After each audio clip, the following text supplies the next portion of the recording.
Bite सब बाहर हो गया। चलिए 17 वर्षों का संघर्ष रहा, लेकिन सत्य सिद्ध हुआ। सत्यमेव जयते। निश्चित रूप से सत्य की विजय होती है, धर्म की विजय होती है। भगवा आतंकवाद, इसकी कहीं से कहीं तक स्क्रिप्ट खराब थी और वो खत्म हुआ। हिंदू आतंकवाद जिस प्रकार से कांग्रेस ने स्थापित करने का प्रयास किया, वो कभी स्थापित हो नहीं सकता। इसलिए इन लोगों ने पहले ही टॉर्चर इतना कर दिया कि हमारा मनोबल टूटे, देशभक्तों का मनोबल टूटे और देशभक्त कुचले जाएं, ये उनका हमेशा प्रयास रहता है। हिंदुओं को हमेशा से कांग्रेस ने कुचला है और विधर्मी मानसिकता को यहाँ स्थापित करने का प्रयास किया, लेकिन वो ऐसा नहीं होगा। हमारा हिंदू जाग चुका है।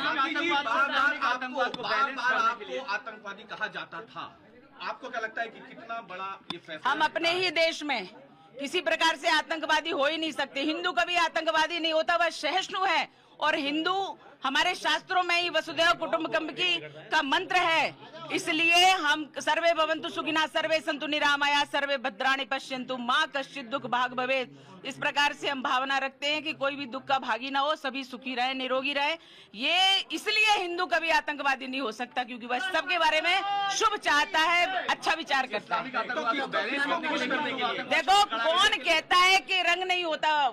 निश्चित रूप से रंग होता है। और ये हरा रंग लेकर के जिस प्रकार से इन्होंने हमारे पहलगाम में जिस प्रकार से पूछ पूछ के तुम हिंदू हो हम मारते हैं, तुम हिंदू हो हम मारते हैं, और जिस प्रकार से उन्होंने कपड़े उतरवा करके लोगों की परीक्षण किया और हिंदू है इसलिए मारा, तो इसलिए मुसलमान आतंकवाद होता है, ये निश्चित है।